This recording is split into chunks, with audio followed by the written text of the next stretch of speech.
خب توی این ویدیو میخوایم در ادامه مباحثی که داشتیم بریم سراغ دیتا استراکچر جدیدتر. در مورد ست صحبت کنیم، در مورد دیکشنری صحبت کنیم که یکی از در واقع المان‌های مهمیه که ما باهاش کار خواهیم کرد. بولیان ها رو با هم چک کنیم و دیگه تقریبا دیتا استراکچرمون رو ببندیم. بعدش بریم سراغ موارد بعدی که تو پایتون لازممون میشه. خب یه گریزی قبلا بهش زدیم به ست و در واقع مجموعه‌ای که وجود داره. بچه‌ها شما با کرلی برکت میتونید ست رو بسازید. یعنی من اگه مثلا یه V8 که میسازم، مثلا اسم میخوام مجموعه باشه، کلا برام خیلی ترتیبه مهم نیست، میخوام فقط یه سری اطلاعات اونجا باشه. از چه بابت مهمه؟ چون میشه مقدمه دیکشنری من که خود دیکشنری خیلی مهمه.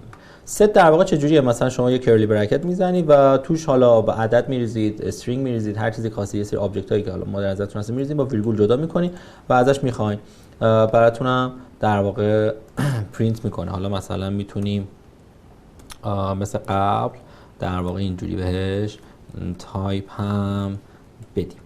وی من تب بزنم برام بیاره V8. ببینید بچه‌ها میگه از جنس کلاس ست هست. ما الان لیست رو یاد گرفتیم، تاپل رو یاد گرفتیم و ست. تفاوتش رو میدونیم دیگه. لیست و تاپل در واقع دیتا استراکچرایی هستن که ترتیب توشون مهمه. لیست رو با براکت جدا می‌کردیم، تاپل رو با پرانتز. تاپل ایمیوتبل بود و تغییر ناپذیر، لیست تغییر پذیر بود، میوتبل بود اصطلاحاً. فرقشون با ست چیه؟ ست ترتیبی شما نداری دیگه. یعنی مثلا اگر من بیام اینجا بزنم V آندرلاین 8 که یه ست، یک مجموعه هست، به مثلا عنصر دومش اولش اشاره کنم، به من چی میگه؟ ارور میده، تایپ ارور میده، میگه سابسکریپتیبل نیستش ست. شما نمیتونی عددی نمیتونی بهش بدی، نمیتونی بشماری توش، نمیتونی پیمایشی نداری چون همه چی در همه. اوکی؟ خب این هم هست. این نکته هم داشته باشین، میذارم ارورش بمونه، حالا با ما تایپ ارور داشته باشینش که فرق ست، لیست و تاپل رو بدونیم. اوکی؟ پس تا اینجا ما الان با ست آشنا شدیم. اما بریم سراغ دیکشنری. بچه‌ها دیکشنری یکی از دیتا استراکچر خیلی پرکاربرده، به واسطه اینکه در واقع بعدن شما حالا انشالله قراره همین رو ادامه بدین و بخواین اصطلاحاً حالا API بدید به یک ترد پارتی دیگه‌ای، یک کس دیگری، یک سیستم دیگری. یا فرض کنید شما یه سولوشن دیگری از سافتور دیگری هست که قراره از شما دیتا بگیره و شما دیتایی که قراره بفرستین براش در قالب کی ولیو پیر هایی هستن، مثلا کی وی پیر هستن. یک سری کی دارن، یک سری ولیو. مثلا شما قراره مثلا به یک مثلا فرض ارگان دیگه‌ای اطلاعاتتون رو بفرستید، API بهش بدید که اون هر وقت API شما رو کال کرده سری دیتا رو بتونه از شما بگیره. اوکی؟ انگاری مثلا یک نفر دیگری یه جای دیگه سازمان هست، از شما یه چیزی رو میپرسه، شما بهش جواب میدید، یه کوئری به شما میزنه، یه خروجی به شما میده. API دارید بین هم دیگه، یه اینترفیسی وجود داره، یه ارتباطی بین شما دو نفر وجود داره که تو اون قالب، تو اون پروتکل دیتا ها رو میدین و میگیرید. اوکی؟ مثلا هر دفعه اسم شما رو صدا زد، شما نام و سن مثلا دیتایی که دارید رو میگید مثلا. اوکی؟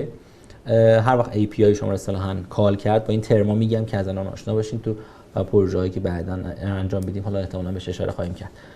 ولی تو پروژه‌های نرم افزاری خیلی اینجوریه، خیلی مرسومه که شما یه API میدین به جای دیگه ای، اون API کال میشه اصطلاحاً و یه دیتایی برمیگردونده میشه و معمولاً این در قالب کی ولیو هایی هستش که این شکلی میفرستن.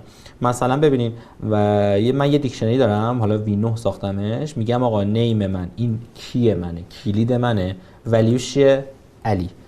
ایج من کیه منه، ولیوش چیه؟ عدد 60. اوکی؟ ببینم این دیکشنری در واقع شما یک کی داری، ولیو، کی داری، ولیو، کی داری، ولیو. استان تهران، مثلا سال تولد این، نام این، نام پدر این. ببینید این تیپی با هم پیش میره. و چجوری میسازیمش؟ کی ولیو ها که در واقع در قالب یک المان هستن با سمیکالن از هم جدا میشن. یعنی شما یک کلید یا یک کی دارین، اینم مقدارش، حالا مقدارش استرینگ، در واقع در قالب استرینگ میبینتش. کی بعدی ولیوش و اینها با سمیکالن مقدار دهی میشن و با سمیکالن هر کدوم از این المان ها از هم جدا میشن. اوکی، این استراکچر در واقع دیکشنریه که شما استفاده خواهید کرد. اگه بسازیم و پرینتش هم بکنیم، همینه دیگه، با من همینو میده و میگه ادرس دیکت یا دیکشنریه. بریم یه ذره جلوتر، ایندکس ها رو ببینیم چجوریه، همون در واقع کی هامون رو ببینیم چجوری میتونیم باهاش کار کنیم. مثلا بچه‌ها من اون وینوهی که ساختم میخوام بگم آقا نیمش رو فقط برای من پرینت کن. چیکار میکنم؟ به من علی میده دیگه، میبینی؟ بعد تایپ هم ازش بگیرم، مثلا فرض کنیم من تایپ بگیرم ازش، به من میگه استرینگه. اوکی، تایپ گرفتم از ایندکس نیم، ولیویی که تو ایندکس نیم وجود داره با رو وینو، مثلا من گفت استرینگه.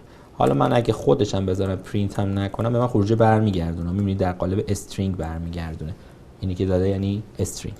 خب حالا من میام چیکار میکنم؟ میام اینجا در واقع ایجشو ازش میخوام ببینم آقا ایج مساوی 60 هست، آیا برابره با 60؟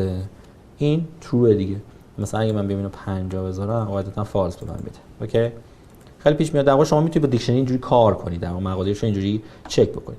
یه نکته دیگه هم من بگم خدمت بچه‌ها، بعضن حالا به خصوص تو نسخه‌های قدیمی اگه جایی دارین کورس دیگری دیدید یا داکیومنتیشن دیگری دیدین، کد دیگری دیدین، ایز ممکنه باشه توی کدها. تو پایتون مرسوم بود، الان کمتر اشاره میشه بهش که مثلا آقا این وینوهی که داری ایجش ایز 60 هست یا نه. اوکی، ولی معمولا الان دیگه میگه که آقا دپریکیتی داره میشه اصطلاحاً و ازش میخوان که ازتون میخواد با مساوی بیشتر پیش بری. کم کم حالا نسخه‌های بعدی احتمالاً چند سال دیگه شما از ایز اثری نخواهید دید توی پایتون. اوکی، اگه هم دیدید جایی بدونید که هم مساویه، حالا صرفا به خاطر این در واقع جای گذاشته سینتکس وارنینگ داره به شما میده دیگه، که حالا این مفهوم همون مساوی رو داره که شرطی مساوی بودن هست یا نه، چک میکنه مساویان یا نه. اوکی، پس این هم دیکشنری پس یک المان خیلی مهمه، دیتا استراکچر خیلی مهمه که ما ازش استفاده خواهیم کرد، به خصوص جایی که قراره با یک کس دیگری یک جای دیگری دیتا رد و بدل کنیم و حالا فرض کنید این ولیو هامون هی آپدیت شدن، الان علیه فردا یکی دیگه شد، این هی اضافه میشن، میتونه چندین تا هم باشه. این دیکشنری تو ذهنتون داشته باشین، بعداً توی پنداز یاد میگیریم که چه جوری یک دیتا فریم بسازیم که دیکشنری با اون ورودیش باشه. اونجا دیگه دیکشنری رو توضیح نمیدم دیگه، اینجا باهاش آشنا شدیم، بعداً بهش برمیگردیم. خب پس سه تا دیکشنری الان یاد گرفتیم، بریم سراغ بولیان که در واقع استراکچرمون تموم شه، بریم بعدش هم سراغ اپراتورها و آپریتورها رو ببینیم چه شکلیه. بچه‌ها بولیان هم خب خیلی چیز پیچیده‌ای نیست، قطعاً آشنا هستین باهاش. من میام یه دونه وی 10 میسازم و میدم 1، در واقع جنس اینتیجر میشه دیگه. بعد بهش میگم آقا مساوی 2 هست یا نه. در واقع وی 10 من این میشه، مساوی میشه با خروجی کاندیشن در واقع وضعیتی که وجود داره، 1 مساوی 2 هست یا نه. این ترو فالس دیگه، 1 مساوی 2 که نیست، پس این فالسه. پس وی 10 من چی باید بشه؟ فالس میشه. در واقع من اجرا کنم میبینی فالس به من میده و ازش تایپ هم خواستم بولیان داد. در واقع وی 10 من شد این، آیا 1 مساوی 2 هست؟ فالس. پس وی 10 من میشه فالس و عملا تایپی که ازش بگیرم بولیان به من میده. اوکی، یه سری نکات دیگه داره، خیلی میگم چیز پیچیده نیست، حالا سری اینا رو یه گریزی فقط بهش بزنیم. هر وریبلی که تایپش در واقع شما از جنس بولیان داشته باشین، 1 و ترو به منزله هم هست، یعنی شما بعدا میریم مثلا جلوتر تو پنداز اینا رو میگم که تو ذهنتون باشه. مثلا میگین که آقا این میسینگ ولیو، مثلا یه دیتایی که دارین، آیا این اصطلاحاً نات نامبر یا میسینگ ولیو هست یا نه، یه تابعی داره اسم ایز نال، اونجا خروجی ها رو ترو فالس به شما میده. بعد شما میتونید اونها رو با هم جمع کنید، کلا ببینید دیتا شما چند تا میسینگ ولیو داره. صفر، خب اوکیه. نه اگه صفر نیست بریم ببینیم کجا میسینگ ولیو داریم. در واقع از دید پایتون 1 همون تروه، 0 همون فالسه. منطقی هم هست دیگه، از منطقی و لاجیکی اینجوریه، 0 فالسه 1 تروه.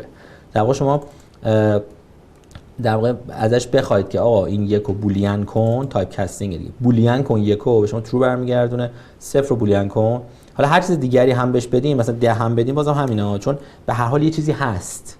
اوکی، پایتون میگه اوکی 1 2 3 4 5 n از دید من یعنی یه چیزی هست، پس تروه، یعنی بولیانش ترو میشه. اگه هیچی نباشه، صفر یه منزله اینه که هیچی نیست، اینجوری درک میکنه پایتون صفر رو. و حالا فرض کنید یه لیستی باشه، یه چیزی باشه، بعضا پیش میاد که شما میتونید چک بکنید توی پروژهتون که آقا کاربر اصلا توی فرم دیتا وارد کرده یا نه. فرض کنید که شما میخواید یه فرم بگیرین، اسم و شماره شناسنامه، یه سری چیزا هستش که مثلا منداتوری اصلا مثلا required میزنن یا استار میذارن قرمزش میکنن که باید وارد کنین مثلا. اونا رو میتونید اینجوری چک کنین که آقا بولیان همون مقداری که گرفتید و بذارید اونجا، اگر هیچ باشه خالی باشه فالس برمیگردونه و شما نمیرید مرحله بعد. اوکی، این کانسپت بولیان هم این تیپی پیش میریم و داریم دیگه. میبینیم بچه‌ها اینکه خالیه عملا پایتون اینو وقتی ازش بولیان میپرسی که ترو یا هست یا فالس بهتون فالس برمیگردونه. اوکی، این از در واقع دیکشنری بولیان و ستی که تو این ویدیو با هم بررسی کردیم. یاد گرفتیم که دیکشنری چیه، بولیان چجوری کار میکنه و ست رو بررسی کردیم و مقایسه کردیم با لیست و تاپل. تا اینجا در واقع ما دیتا استراکچرمون تموم شد، اون چیزی که لازم داشتیم. توی ویدیوهای بعدی در مورد اپراتورها صحبت میکنیم، جمع و ضرب و توان اینا میبینیم که لازم میگم چیز پیچیده‌ای نیست، یه اشاره بهش میکنیم، آشنا باشیم باهاشون، بعد میریم سراغ موارد بعدی که تکمیل بشه پایتون.